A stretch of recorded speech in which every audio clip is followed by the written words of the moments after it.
আসসালামু আলাইকুম। আজকে আমরা ৫০তম বিসিএস এর যে ম্যাথগুলা এসেছিল ৫০তম বিসিএস এ সেই ম্যাথগুলো একে, একে সলভ করে ট্রাই করব। তো ১ম ম্যাথটা এসেছে আ আমি যেখান থেকে প্রশ্নগুলো নিয়েছি সেখানে ১ম ম্যাথটা ছিল এরকম যে হচ্ছে 2, 3, 4 এবং 7 সংখ্যাগুলোর গড় বিচ্যুতি কত? এটার সূত্র হচ্ছে এটা। এটার সূত্র হচ্ছে এটা। আপনার হচ্ছে সামেশন এটা সামেশন দিয়ে থাকবে। এটা হচ্ছে আপনার xi মাইনাস x বার মানে হচ্ছে গড়। এই যে বিয়োগফলটা আসবে এই বিয়োগফলটা হচ্ছে মডুলাসে আসবে, মানে হচ্ছে এখানে বিয়োগফলে যদি মাইনাসও আসে সেটা আপনাকে পজিটিভলি লিখতে হবে ডিভাইডেড বাই n। আর এরকম হচ্ছে প্রত্যেকটা সংখ্যার ক্ষেত্রে সামেশন মানে হচ্ছে প্রতিটা সংখ্যার ক্ষেত্রে কাজটা করতে হবে। তো আমাদের প্রথমে কি করতে হবে, আমাদের প্রথমে x বার বের করতে হবে। x বার মানে হচ্ছে গড়, গড় বের করতে হবে। আমাদের এখানে সংখ্যাগুলো দেয়া আছে, আমাদের এখানে সংখ্যাগুলো দেয়া আছে এগুলা 2, 3, 4, 7। তো x বার মানে কি, x বার মানে হচ্ছে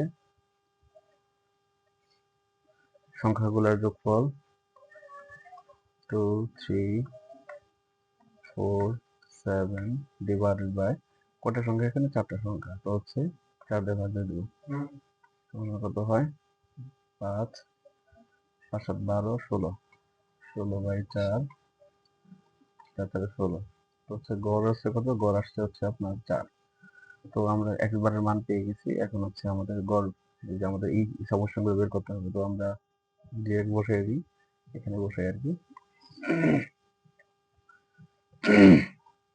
মানে হচ্ছে প্রত্যেকটা সংখ্যা থেকে আমরা হচ্ছে এই এক্স বারটা বিয়োগ করবো। বিয়োগ করার পর যে রেজাল্টটা আসবে সেই রেজাল্টটা ধনাত্মক, মানে রেজাল্টটা চিহ্ন যদি মাইনাস থাকে আমরা হচ্ছে সেটার পজিটিভ মানটা বসাবো। ঠিক আছে, তো হচ্ছে প্রথম সংখ্যা কত, প্রথম সংখ্যা হচ্ছে 2 মাইনাস কত 4, এটা হচ্ছে মডুলাস আসবে, বলছে এটা সামেশন, তো হচ্ছে প্লাস, সবগুলো প্লাস হবে।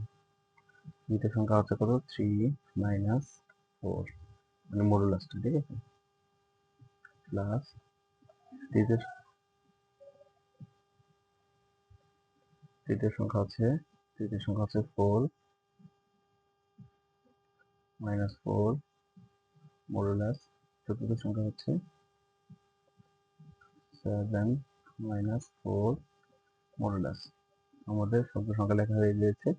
এন বলছে কি ডিভাইডেড বাই এন। এন মানে কত, কয়টা সংখ্যা আছে, সংখ্যা আছে 4টা। তো হচ্ছে এন এর মান হচ্ছে 4। তো এখানে মানগুলো লিখি আমরা। 2 মাইনাস 4 মানে হচ্ছে -2, যেহেতু মডুলাসের ভিতরে আছে তো হচ্ছে আমরা এটা লিখবো +2 মানে 2, প্লাস এখানে কত 3 মাইনাস 4 মানে -1, দ্যাট মিন্স 1, যেহেতু মডুলাসের মধ্যে আছে তাই চিহ্নটা পজিটিভ হয়ে যাবে। 4 মাইনাস 4 মানে 0, তো 0 লিখলাম। তারপর হচ্ছে 7 মাইনাস 4 মানে 3 ডিভাইডেড বাই 4, নিচে 4, উপরে কত হয় 2, 3, 2 একে হচ্ছে 3, 3 আর 3 এর 6। তো কাটা গেলে কি হবে, 3 দুগুণা 6, 2 দুগুণা 4, অর্থাৎ 3/2। এই যে আমাদের অপশানে আছে 3/2, এটা হলো আমাদের উত্তর। এখানে বেসিক্যালি আপনার হচ্ছে এই সূত্রটা জানতে হবে। এই সূত্রটা জানলে হচ্ছে আপনি ম্যাথটা করতে পারবেন। তো গড় বিচ্যুতি সমান কি, আমরা একটু সামগ্রিক করি। গড় বিচ্যুতি সমান হচ্ছে সামেশন অফ এক্স, মানে প্রত্যেকটা সংখ্যার সংখ্যা থেকে হচ্ছে গড়, ওই সংখ্যাগুলো গড় মানকে বিয়োগ করতে হবে এবং হচ্ছে যে বিয়োগফলটা আসবে এদের দুইটার পার্থক্য আসবে সেটা হচ্ছে পজিটিভ মানটার সামেশন। ঠিক আছে, এই যোগফলটাকে হচ্ছে আপনার এন দ্বারা ভাগ করতে হবে। ঠিক আছে, তো আপনাকে এটা প্রথমে কি করতে হবে, প্রথমে হচ্ছে আপনাকে এই এক্স বারের যে মানটা সেই মানটা বের করতে হবে, অর্থাৎ গড় বের করতে হবে। গড় বের করার পরে প্রত্যেক ইন্ডিভিজুয়াল যে ডিফারেন্স গুলো আছে, ঠিক আছে, ইন্ডিভিজুয়াল বিচ্যুতিগুলো বের করে, তো ওই বিচ্যুতিগুলোর গড়টা বের করতে হবে। ইন্ডিভিজুয়াল বিচ্যুতিগুলোর সামেশনকে গড় মানে এন দ্বারা ভাগ করলে হচ্ছে আপনি গড় বিচ্যুতি পেয়ে যাবেন। ঠিক আছে, এটাই হচ্ছে আপনার ফার্স্ট ম্যাথ এটা। তো আমরা সেকেন্ড ম্যাথে আমরা আবার দেখবো আরেকটা, মানে এক এক করে আমরা হচ্ছে প্রত্যেকটা ম্যাথই দেখবো। ঠিক আছে।